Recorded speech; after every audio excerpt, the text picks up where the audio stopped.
নমস্কার বন্ধুরা, ওয়েলকাম আপনাদের সবাইকে বেঙ্গল লার্নার্স ইউটিউব চ্যানেলটিতে। বন্ধুরা, আজকে এই ভিডিওটিতে একটি গুরুত্বপূর্ণ টপিক নিয়ে আমি আপনাদের সঙ্গে আলোচনা করব, যেটা হচ্ছে স্টুডেন্টদের মেন্টাল হেলথ। শুধু স্টুডেন্ট নয়, আজকালে এই আমাদের ব্যস্ততম দুনিয়াতে প্রত্যেকে যে যার নিজস্ব বিজনেস অথবা কেরিয়ার অথবা পড়াশোনা, পরীক্ষা এই ধরনের প্রত্যেকটা বিষয়ে এমনভাবে নিযুক্ত রয়েছে যাতে তারা তাদের মেন্টাল হেলথের দিকে নজর একদমই দিচ্ছেন না। মেন্টাল হেলথের 12টা কিন্তু বেজেই চলেছে। প্রথমে আমাদের বুঝতে হবে যে মেন্টাল হেলথ কী। অনেকের মনের মধ্যে এটা কোশ্চেন আসতেই পারে যে মেন্টাল হেলথ, হয়তো এমন অনেকে রয়েছেন আমার ভাই বোনেরা মেন্টাল হেলথ প্রথমবার শুনছেন, তো তাদের জন্য বলে দিই, মেন্টাল হেলথ হলো মনকে ভালো রাখা, স্ট্রেস সামলানো বা মনোযোগ তৈরি করা, নিজের মধ্যে আত্মবিশ্বাস ধরে রাখা। এটা সব কিছুই হচ্ছে মেন্টাল হেলথের অংশ। যদি আপনাদের মেন্টাল হেলথ ভালো থাকে, আপনাদের প্রত্যেকটা বিষয়, যে কোনো কাজই আপনারা করতে যান না কেন, প্রত্যেকটা কাজই খুবই ভালোভাবে সম্পন্ন করতে পারবেন। কিন্তু মেন্টাল হেলথই যদি আপনার ঠিক না থাকে, তাহলে আপনার যাই করতে যান না কেন, প্রত্যেকটা বিষয়, প্রত্যেকটা কাজই আপনার ফেলিয়ার আসবেই।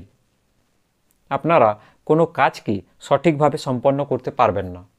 সেটার জন্য মেন্টাল হেলথ ঠিক রাখা সবথেকে বেশি গুরুত্বপূর্ণ এখনকার দিনে। এবার বলি যে স্টুডেন্টদের জন্য এই মেন্টাল হেলথ ঠিক রাখা কেন দরকার। প্রথমেই বলবো যে মনোসংযোগ তৈরি করে। মেন্টাল হেলথ যদি ঠিক থাকে আপনার, তাহলে আপনারা যখনই পড়তে বসবেন, আপনার মনোসংযোগ অর্থাৎ আপনারা যে বিষয়টা পড়াশোনা করবেন, যে বিষয়টা পড়বেন, আপনার ফোকাস সেই বিষয়টিতে থাকবে। আচ্ছা, 2 নম্বরে হচ্ছে স্ট্রেস কম করে। অনেক সময় কি হয়, আমাদের সামনে এক্সাম চলে আসে, আমাদের সিলেবাস কমপ্লিট হয় না, বা আরও বিভিন্ন ধরনের বিষয় থাকতে পারে। এক্ষেত্রে অনেক স্টুডেন্টরা হয় প্রচুর পরিমাণে স্ট্রেস নিয়ে নেয়, প্রচুর চাপ নিয়ে নেয় মাথায়। তো এটাকে ব্যালেন্স করতে সাহায্য করে এই মেন্টাল হেলথ। যদি আপনার মেন্টাল হেলথ ঠিক থাকে, এই প্রত্যেকটি বিষয় যেগুলো আমি বললাম, এগুলো আপনি খুবই ইজিভাবে হ্যান্ডেল করতে পারবেন। কনফিডেন্স বাড়াবে। আপনারা যে কোনো কাজ করতে যান না কেন, কনফিডেন্সের সঙ্গে আপনারা কাজটি করতে পারবেন। ফোকাস আপনার একটা নির্দিষ্ট বিষয়ে ফোকাস থাকবে। পারফরম্যান্স নেক্সট লেভেলের হয়। আপনার মেন্টাল হেলথ যদি ভালো থাকে, আপনারা যে কাজই করুন না কেন, সেটাতে 100% ফোকাসের সঙ্গে আপনারা কাজটি করতে পারবেন। সেক্ষেত্রে কি হয়, রেজাল্ট 100% আসার চান্স থাকে। মেন্টাল হেলথ যদি আপনার বিগড়ে যায়, তাহলে আপনার কারোর সঙ্গে কথা বলতে ইচ্ছে করবে না, ফ্রাস্ট্রেটেড ফিল হবে।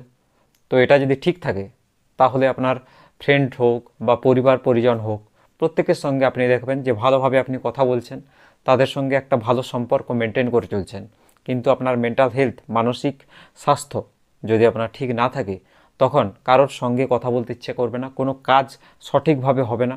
প্রত্যেকটা কাজই যখন আপনারা করতে যাবেন, সেটাতে ফেলিওর আসবে, ফ্রাস্ট্রেটেড মনে হবে। তাই মেন্টাল হেলথকে ঠিক রাখা খুবই গুরুত্বপূর্ণ।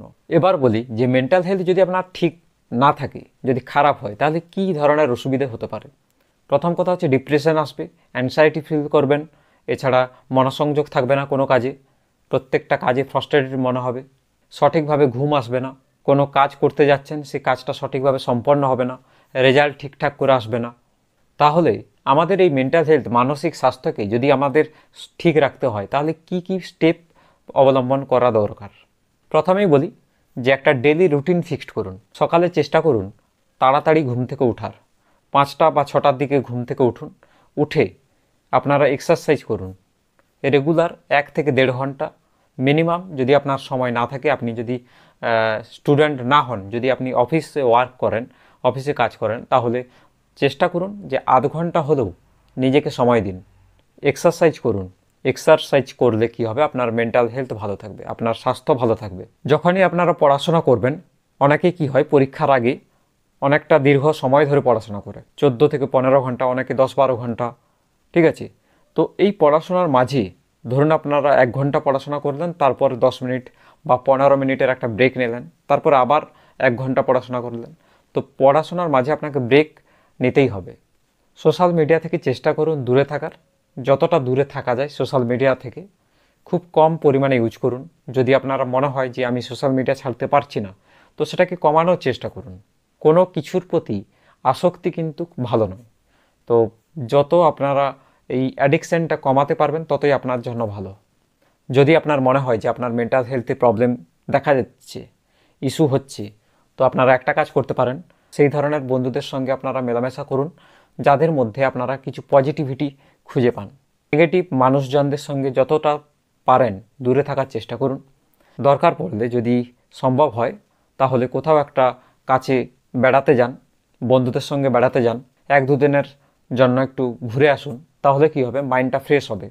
মাইন্ড ফ্রেশ হলে দেখবেন মনটা হালকা হবে এবং আপনারা যা কাজই করবেন না কেন প্রত্যেকটা কাজ কিন্তু খুব সুষ্ঠুভাবে সুন্দরভাবে আপনারা কাজটি সম্পন্ন করতে পারবেন।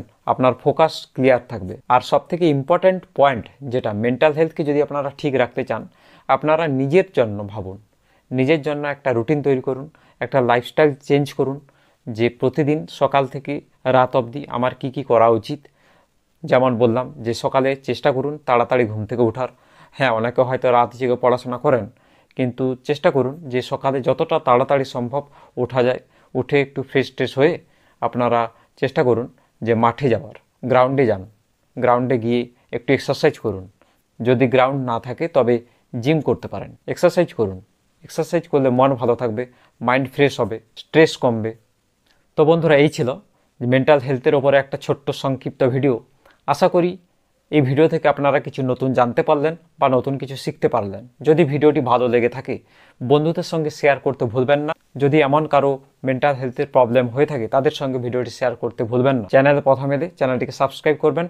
আজকের মতো এখানে ভিডিওটি শেষ করলাম। দেখা হচ্ছে নেক্সট ভিডিওটিতে।